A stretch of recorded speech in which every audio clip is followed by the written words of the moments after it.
Hello, welcome to another program, Development at Work. And this is where we're talking about how do we build our dream Guyana and how do we build our dream communities, build our dream villages, build our dream families, build our dream lives. And we're here to help you to do that. We all have dreams. And this is where we're encouraging you to actively become involved in building your own dream life, your own dream community, your own dream family, your own dream village. And we're sharing with you some information, some ideas as to how you can do that. I am your host, Audreyanna Thomas, and I'm really enjoying this.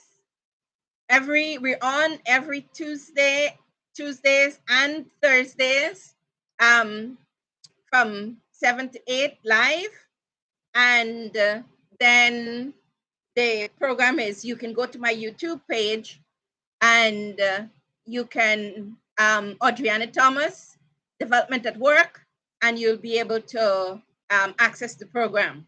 So if you're on, share the live. I'm going to share my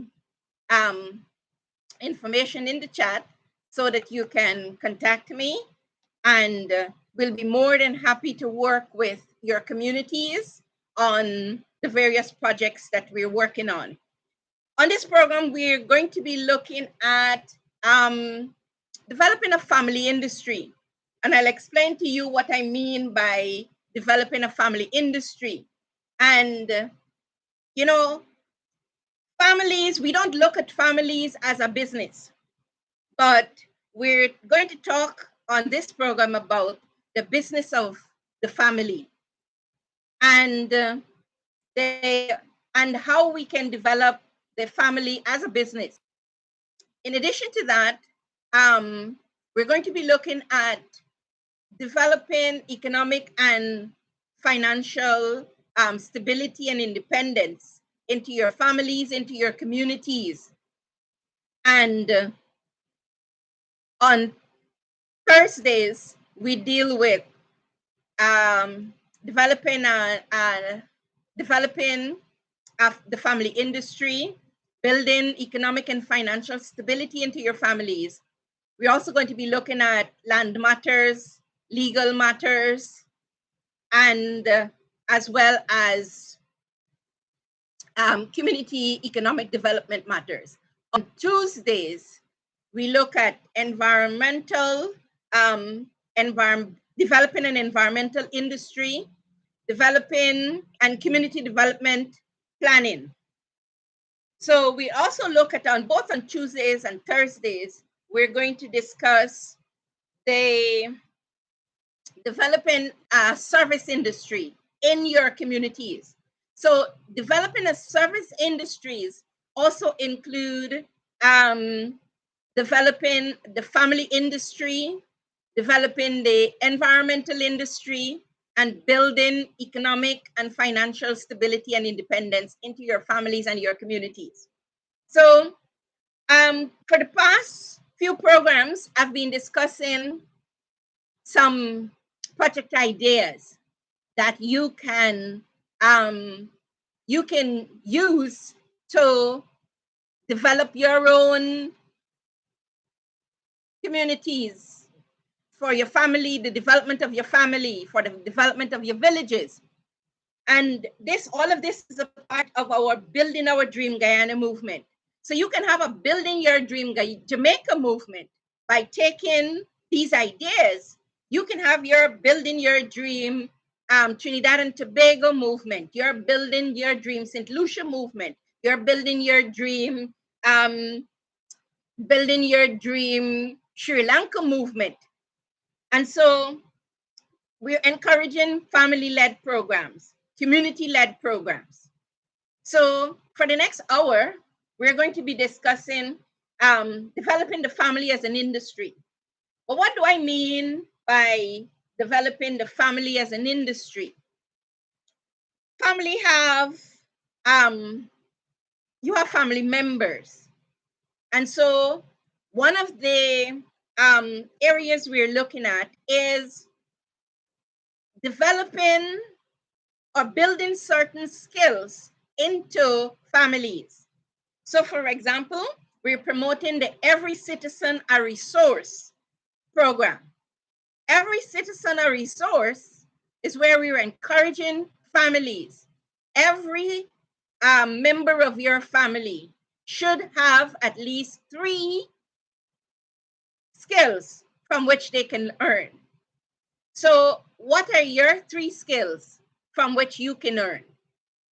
Some people, I was speaking with a group and they were going through their various skills.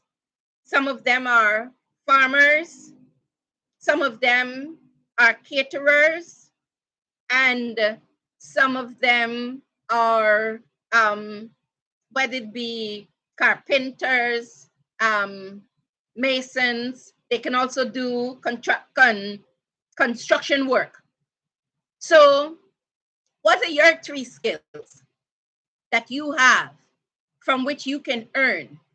And so I'd like you to sit with your family and determine what kinds of skills do you have? Do you have 3 skills, or does each member of your family has 3 skills that they can from which they can, or have 3 skills from which they can earn?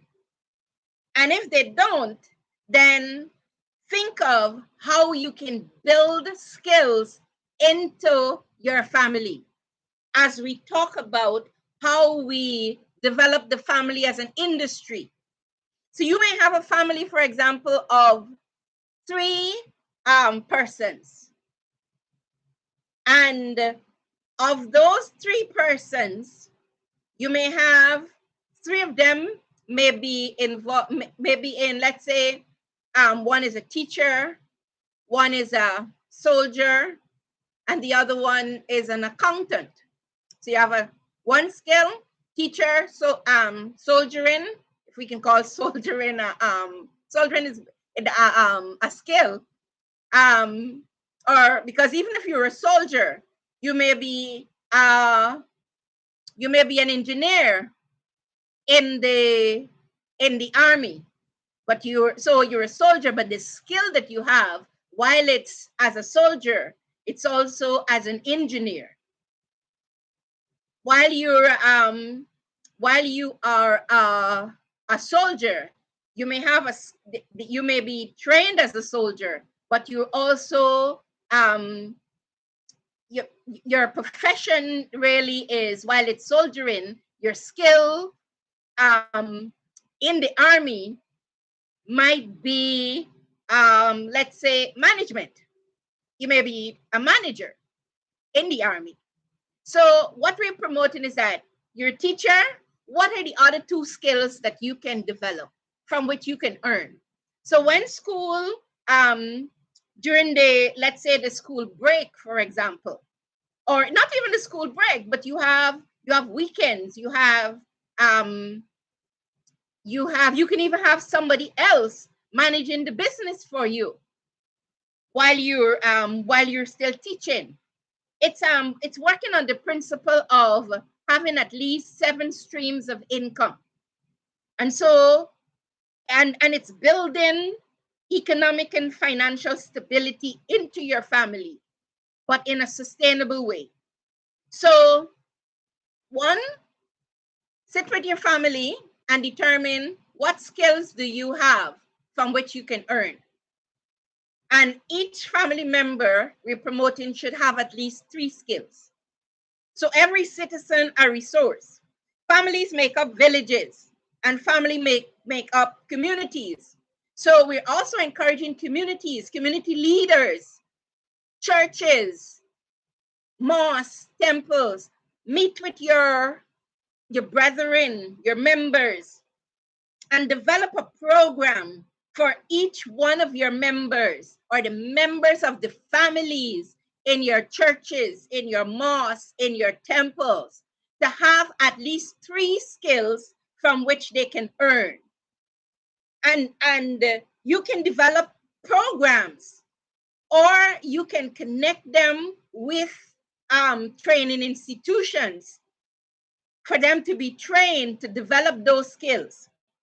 For example, the vocational training institutions, and you can connect them with the vocational training institutions. They also, you can also organize programs at the church, at the mosque, at the Hindu temple level, at the mandir level, for your members, so that they can develop skills from which, additional skills from which they can earn. And remember, they don't have to become certified in these areas. So if it's plumbing, they don't necessarily have to become a certified plumber. If it's masonry, if it's they don't necessarily have to be certified in the area, but they can be trained so that they can operate at least at a basic level. They can provide. So as we develop the family as an industry, the first area that we're promoting is to build more skills into your family. And even if you're a doctor, a medical doctor, you can still learn another skill. Or you may think that some people may think that some professions are already demanding, so they may not have the time. For example, doctors are on call 24/7 in some cases. But as it relates to your other family members, you can encourage them or do a plan. We're promoting family, developing family economic development plans. For communities, we're promoting sustainable development and economic development plans for communities. So you have more structure into how you do develop the family as an industry and how you do community development and how you develop the village economy. The other area, so one is building skills. The other area is we're promoting building more financial security into your family, in terms of we're promoting insurance that you and your family members, that you explore what sort of services are available from the insurance companies. I said on one of my programs that I know that some insurance companies in Guyana, they offer a life insurance with a pension plan and a savings. So if you're self-employed and you're not getting a pension from your employer, you can go to the insurance company and say to them, I don't know how many of them have a pension plan. And insurance companies, I'm inviting you to come on this program and share with our viewers what are the services that you have available. And so go to the insurance companies and find out from them what insurances are, or what insurance services are available to you. Medical insurance, particularly for those of you who do high-risk jobs. You may be self-employed, but you're doing a high-risk job. You don't have to wait on even if you don't have an employer who is providing medical insurance, you can go to the insurance company and find out how you can get medical insurance.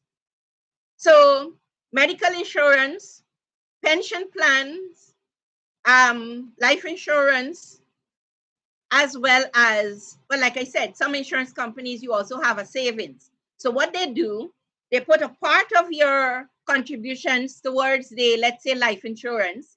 A part of it goes towards the pension plan, and a part of it goes towards your savings. So it's another way of, it's another way of building financial security into your families. So one, you build more skills into your family.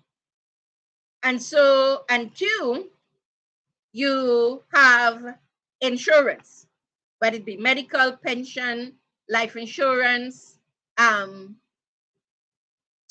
whatever insurance you choose to get. And then you can also, the other area that we're promoting too is we're promoting developing family development funds. We still need to find out from the bank how this can be done.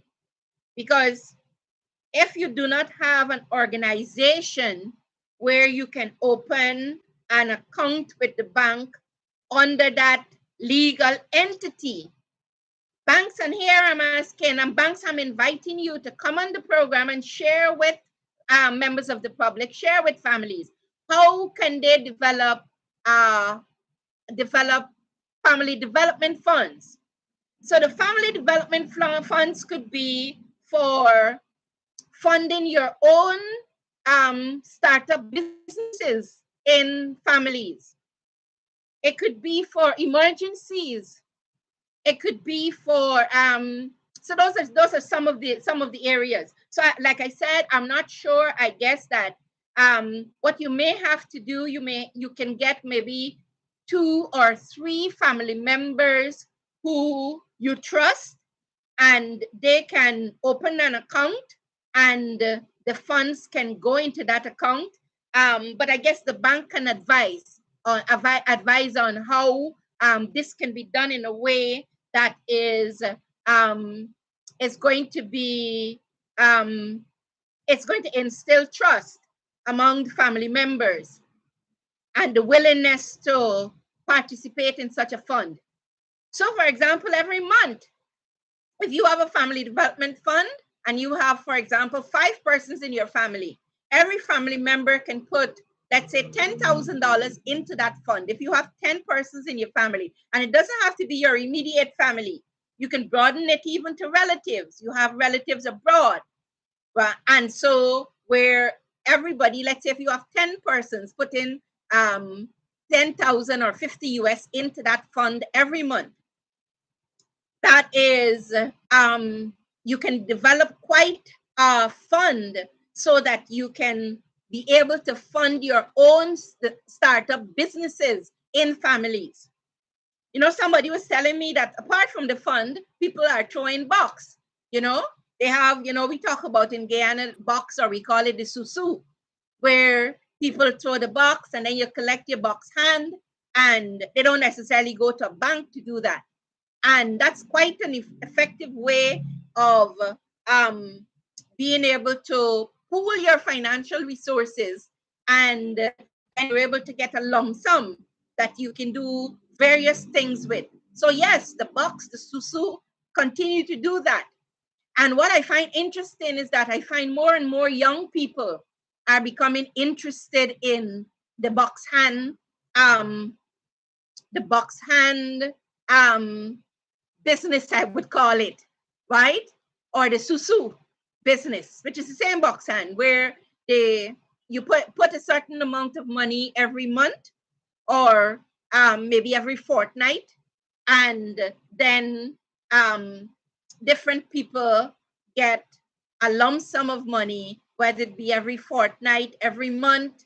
And that is something that I know particularly women, among that is done among women.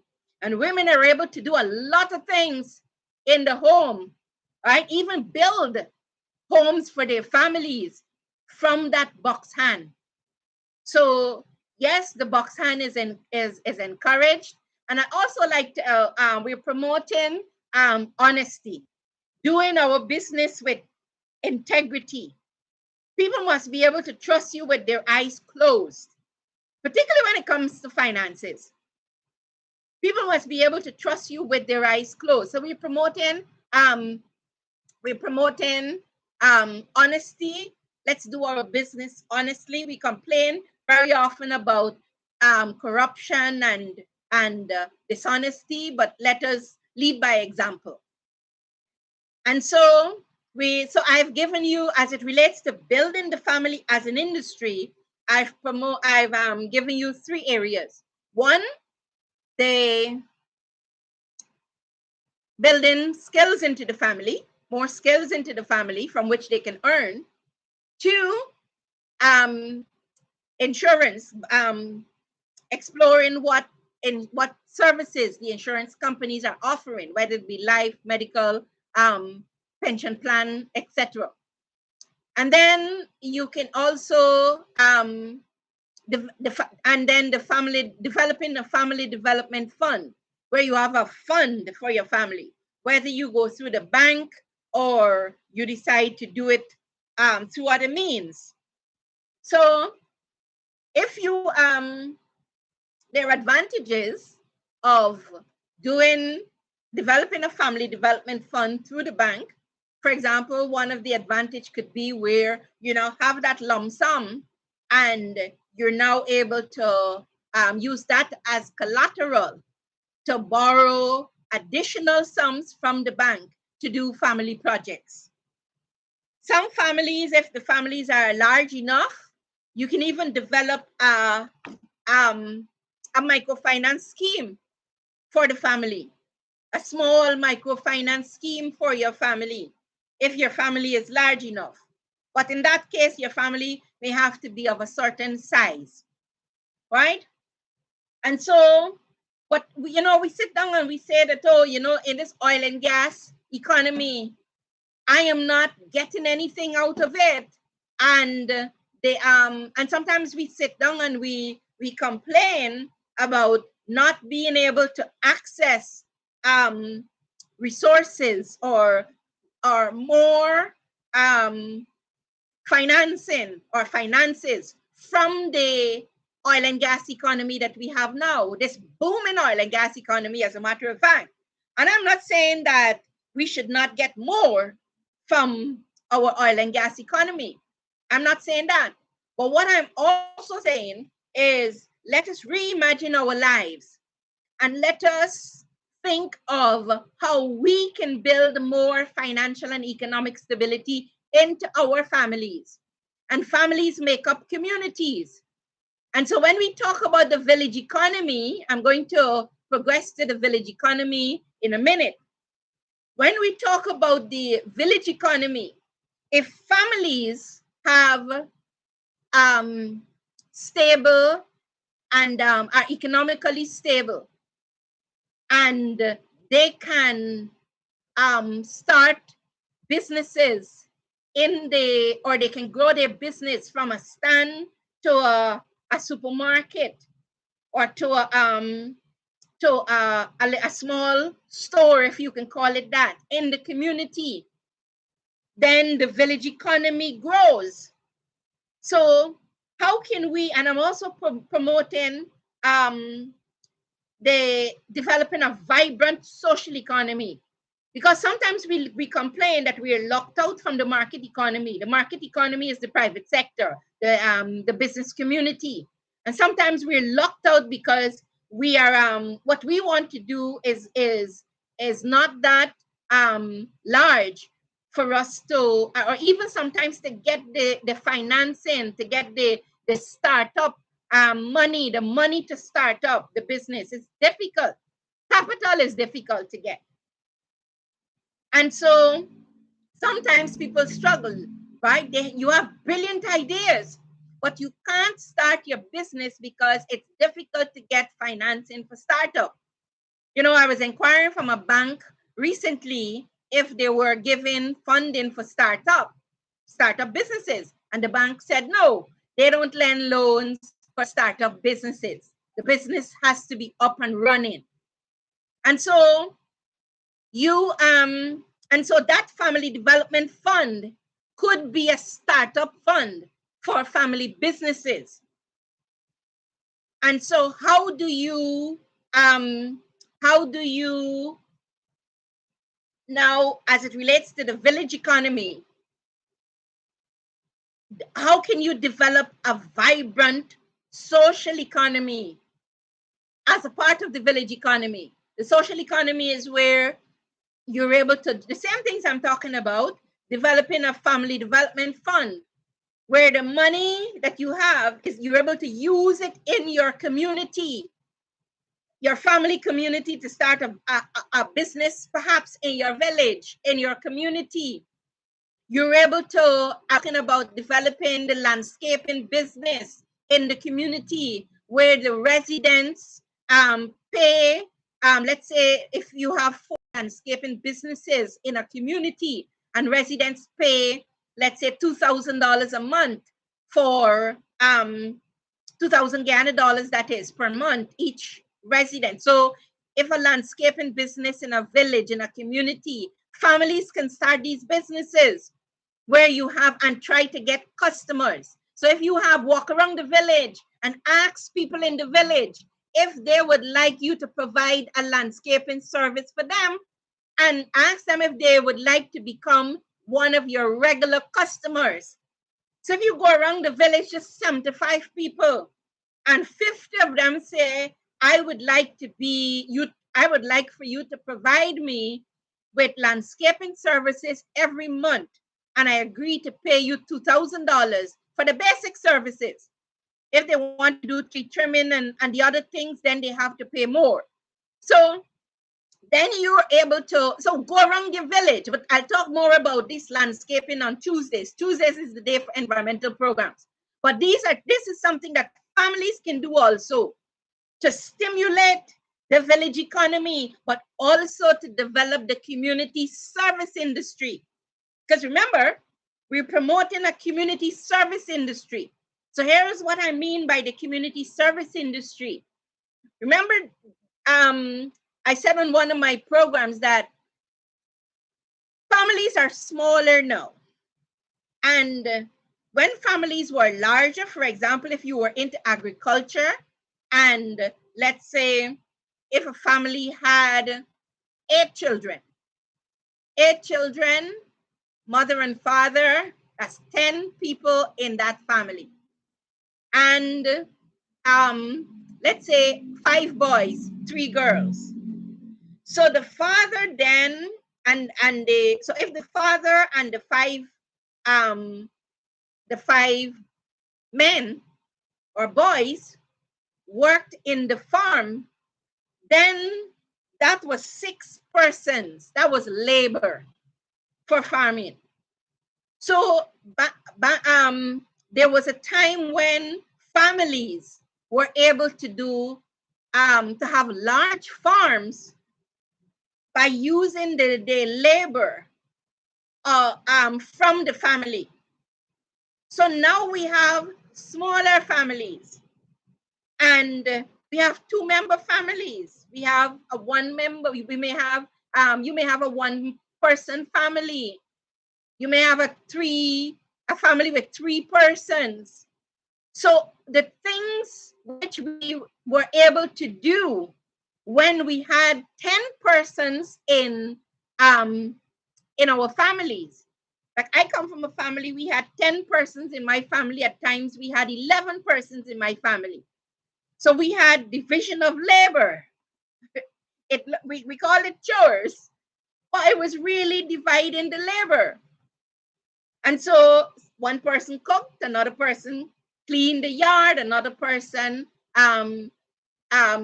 took care of the chickens, another person, we all at different times went into the farm, and we were able to, so we did not necessarily need to hire people to provide services. In that case, so we didn't need to hire people to provide services. But when you have small families like we're having now, our society has to evolve. So now the things which were being which were being done in families as chores can now be provided as services. So when I talk about developing a service industry, a community service industry, communities can provide services. For example, some of the services communities can provide could be you can set up in your community a service um, to provide plumbing, for example. I discussed this on the last program. We have a lot of water wastage.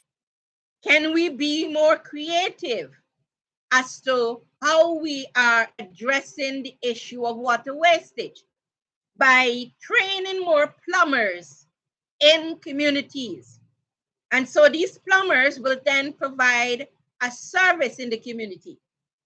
Can we train more electricians at the community level to provide more services? More people are now using washing machines. Then you need more technicians in the communities to provide a service. And so the technicians can then be available to provide a service. And what I'm promoting, for example, you can have maybe at least 2 technicians in every village, or maybe every other village, who can provide technical service to the community, maybe 1 or 2 community. And every month you can have customers. I mean, a washing machine wouldn't break down every month, but if you can have a list of who your customers are. So you're even able to go to the bank and say to the bank, look, I have 20 customers from these 3 villages who I am a technician. I'd like to borrow a loan, and I have 20 customers from 3 different villages. And so we and immediately you see how we are creating employment out of thin air, just like that. We're creating employment. We're as we create new services, we have to get trained people, and this is where this is done at the community level. So so immediately, 1, it's job creation. We're creating employment. 2, it's bringing more structure at the level of the family and the communities.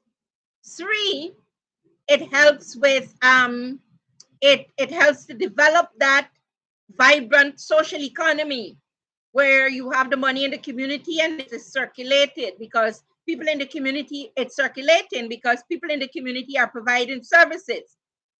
And so the money is circulating in the community. And it also helps with well-being, because when you're the 2 or 3 people who are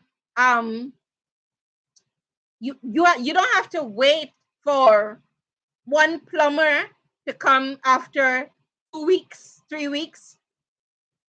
You have plumbers in the community who can you can call the plumber, your pipe bursts at 7 o'clock in the night. The plumber is right in the community. You can call the plumber. So what am I saying?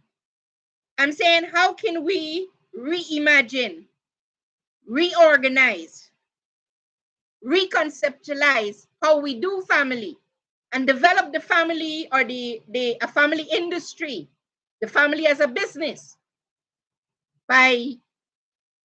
And then we also develop a service industry in communities. So even as we talk about the development must not only be seen, but it must also be felt. Here we're looking at the level of the family, the level of the community, the level of developing our human capital. And you see, I haven't said anything yet about government. I'm talking about what you can do as a family, what you can do as a community, what your churches can do, what your mosques can do, what your mandirs can do to help to develop the human capital So you develop your programs, your development programs, your economic and financial development programs, your social development programs, and let the government come and say, I like what y'all are doing. I want to support y'all. I like what y'all are doing in this village. I like what y'all are doing in this community. I like this family program. I like what this church is doing. It fits into our development program. And we want to support what you're doing. I like what this Mandir is doing. I like what this Moss is doing. We want to support you. Let your NDC come and say that we want to be a part of this environmental industry that y'all are building. We want to support it. Let the NDC come and say that we want to be a part of this service industry that you're developing. So remember that one of the first things, you need leaders. So organize your community leaders or your church leaders, your leaders in your mandares, your leaders in your mosque. And you can develop a program, every citizen a resource, every church member a resource, where every church member should have 3 skills from which they can earn. Talk to families in churches, in mandares, and in mosques about developing family development funds that you can use for collateral, to borrow a loan from the bank so that you can do a family business, or you can use it for emergencies, you can use it for different things. Talk to your members about life insurance, medical insurance, and pension plans. Those who are self-employed, call your members in your churches and talk to them, those who are self-employed. Y'all got a pension plan? This is how you can develop a pension plan. These are some ideas. So yes, preach, but also discuss economic and financial stability for your members, for the members of your churches, your mosques, your temples, your mandirs. And so this is how we can build our dream Guyana, our dream villages, building our dream communities, building our dream families, building our dream lives, where you have the insurance companies involved, the churches involved, the mosques, the temples, the banks involved at the community and the family level. And even if you're not borrowing money from the banks can provide advice at the community level. The banks can have a community advisory service that they provide to help communities to become more economically and financially literate. The insurance companies, you can have community and you can have a program with communities where you meet with communities and promote the services that you're providing. You can have programs with churches as a part of the church's economic development plan, insurance companies. You can have, this is where people meet. And churches have, and mosques and mandirs, this is where people meet. This is where communities, this is where people are. What am I saying? Saying that we need to have develop more or promote more shared prosperity. And to promote more shared prosperity, what we're doing now, we have to change the way we're doing financing. We're doing banking. We're providing insurance services. And going to the communities, meet with the churches are a community. And remember I said, churches, every church, every mandir, every mosque should have an economic development plan for your families, except you have a church or a mosque or a mandir where all of your members are economically and financially stable. And one of the reasons people go to churches, mandaires, and mosques is because they don't only have spiritual needs, but they also have economic, financial, and social needs. Economic and financial and social needs. And so how can you, as we talk sustainable development, and as we talk about leaving no one behind, and as we talk about having a society that is more economically balanced, shared prosperity, then we cannot continue to operate, to do banking the same way, to do the way we're doing insurance, to do insurance the same way, where you wait for people to come to you, go to communities, go to mosques, go to temples, go to mandirs, have discussions on how people can build more economic and financial security and stability, independence into their lives. So as we talk about poverty reduction, very often we talk about poverty reduction, and I've worked in development for almost 30 years. And at the international level also. And very often, poverty reduction is very structured. But very often, we leave most of the people behind with our approaches. And sometimes it is so bureaucratic that even though the money is there, the bureaucracy is sometimes is exhausting. And it's so we need to rethink how we do development. Development must not only be seen, it must also be felt. And when I use that statement, I'm not only referring to where you see, we use that statement when you see, for example, what we're seeing in the Guyana context is a lot of infrastructural development. So we're seeing the development. We're seeing new schools, new police stations, new roads, so that's where you're seeing the development. And it's not necessarily, and there's not a balance as it relates to placing similar budgets or focus on developing the human capital. But while that is a part of development, must not only be seen, but it must also be felt. Another part of it is to rethink the way we do development on a whole, based on some of the things that I am mentioning to you here. How can we rethink development for families, for communities? So in terms of shared prosperity, so one of the things that we're promoting, instead of us having one billionaire, can we have 10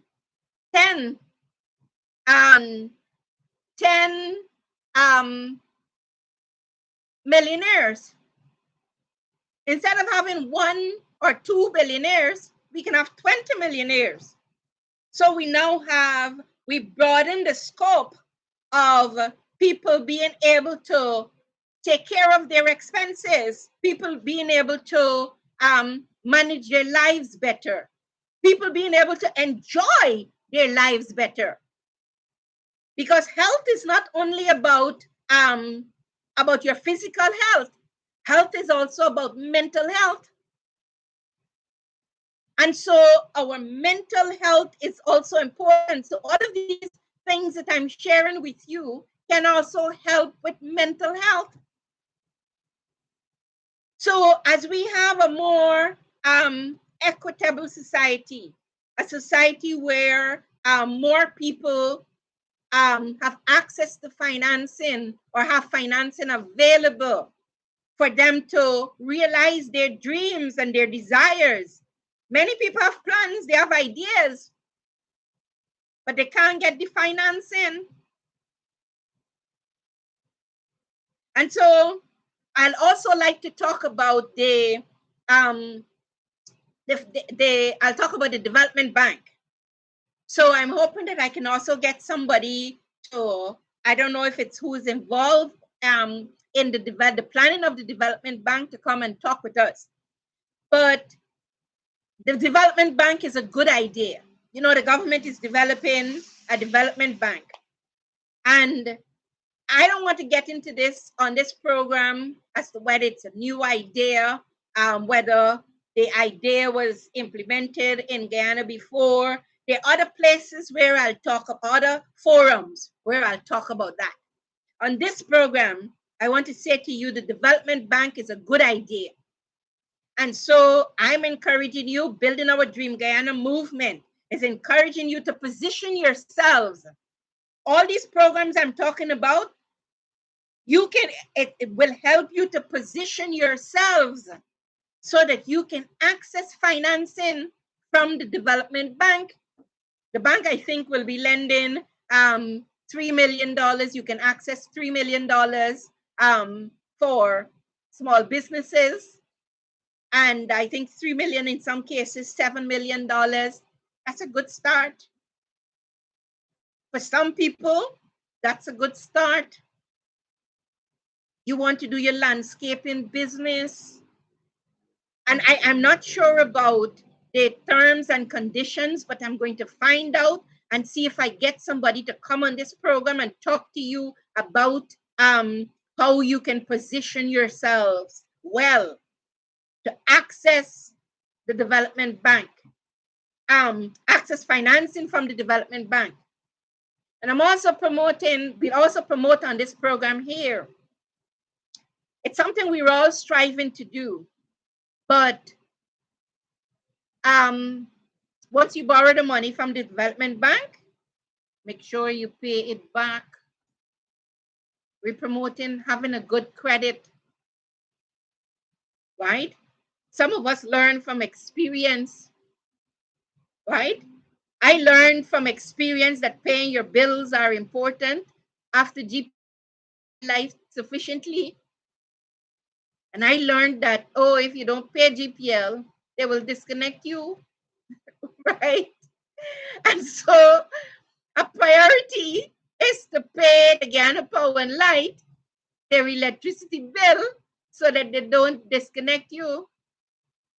And sometimes when they choose to disconnect you, is at the time when the children got exams to write.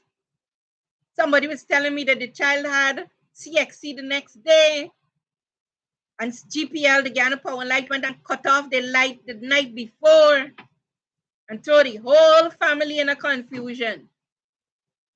So we're promoting paying your bills. We're promoting, as I'm on this, we're promoting, all right, so let me stick with the development bank and then I'm going to come to that in a minute. But you borrow money from the development bank, pay it back. And pay it back on time as far as is possible. There are times when life happens to you. You plan to pay back this money on time, but life happened to you. Explain to people. Go and explain that this is my situation. Please give me some time.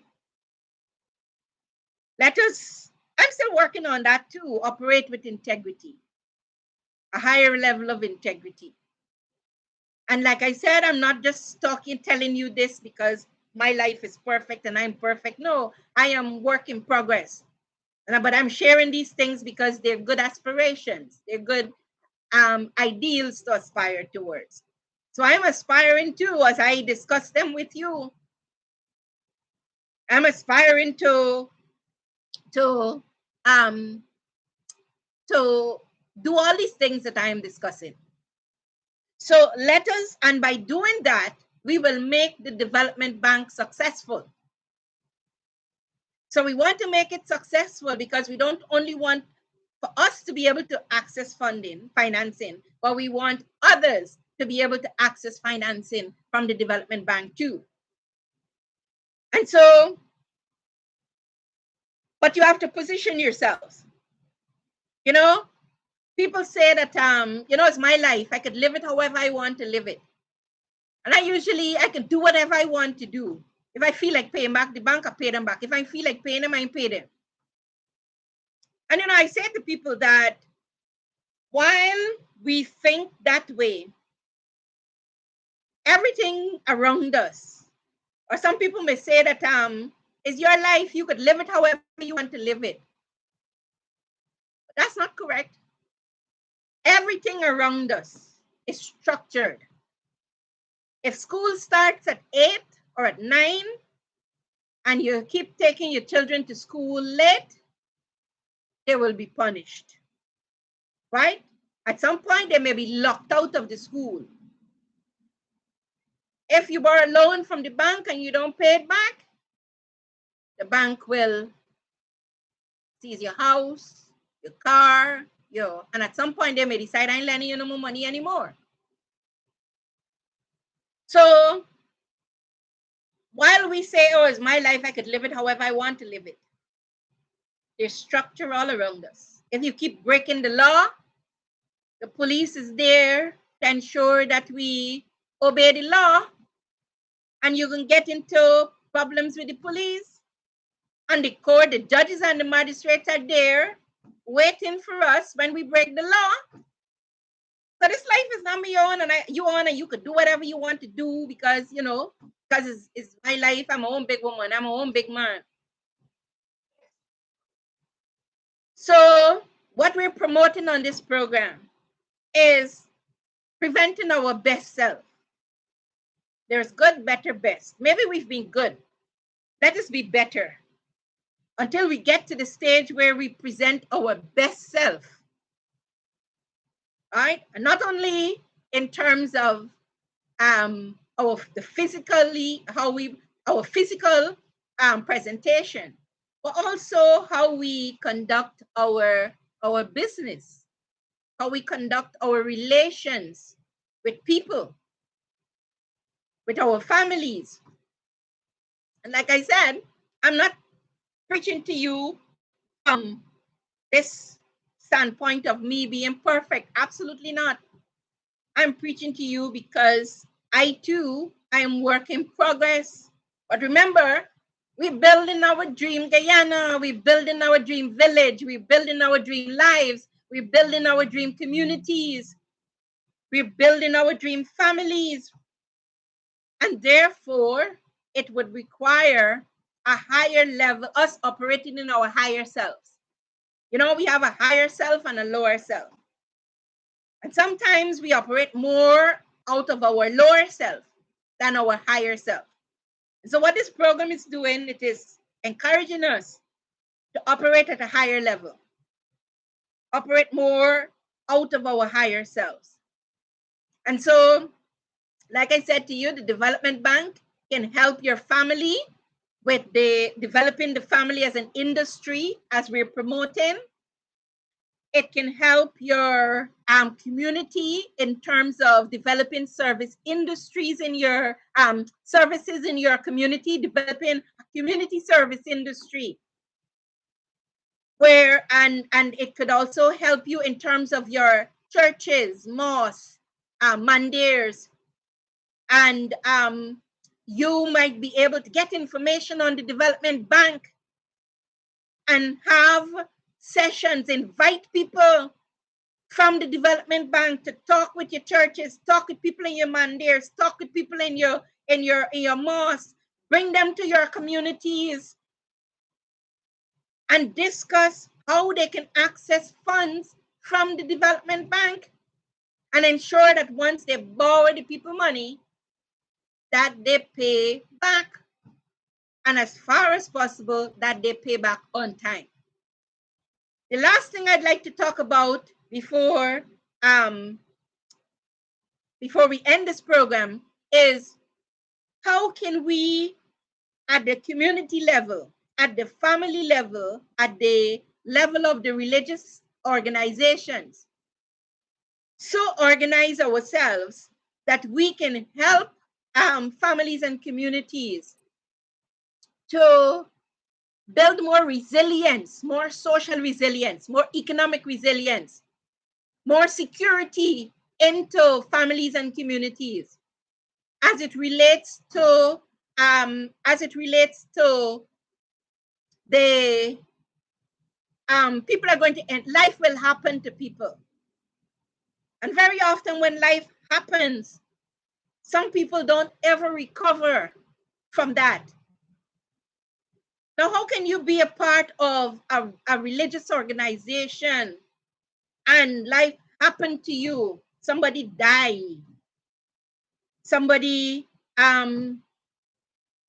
maybe the main breadwinner, you lose the main breadwinner. Children have to drop out of schools.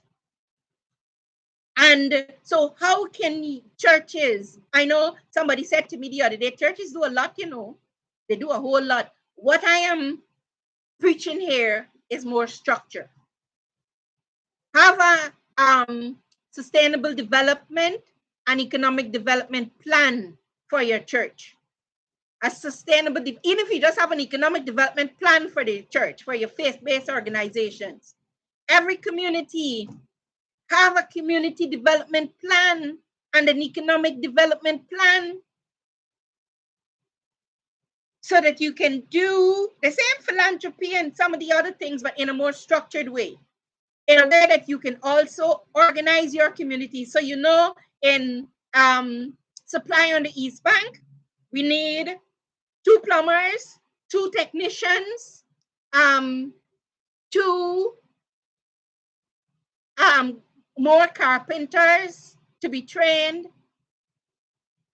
And so you might have the church's supply, for example, might be able to organize the training for those persons. It's creating employment and skilled employment.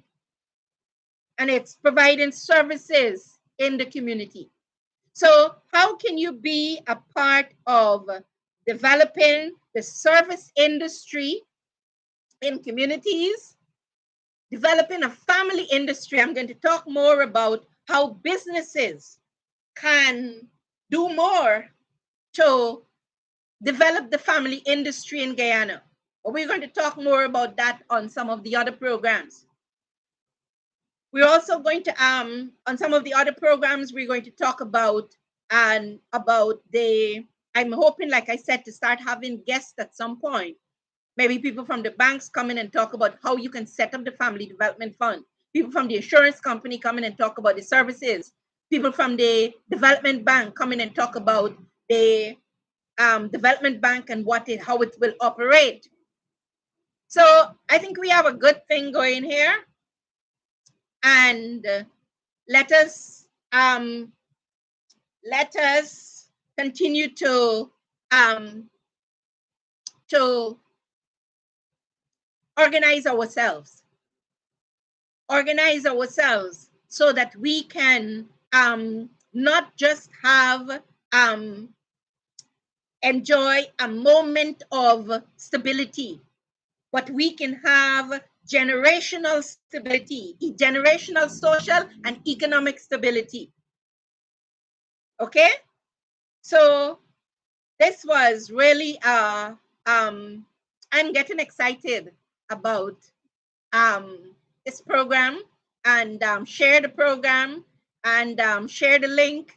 The live has almost come to an end, but share the link and contact me. Let me put my number quickly in the chat, my number and my email, so that my number is 592-594-5585, and my email is thomogy@yahoo.com. tomogy@yahoo.com. All right, so I'm doing well tonight. I am just about at the hour mark, and I look forward to the next program. I'm hoping that I can have 1 or 2 guests on the next program. So you do take care, and see you next time.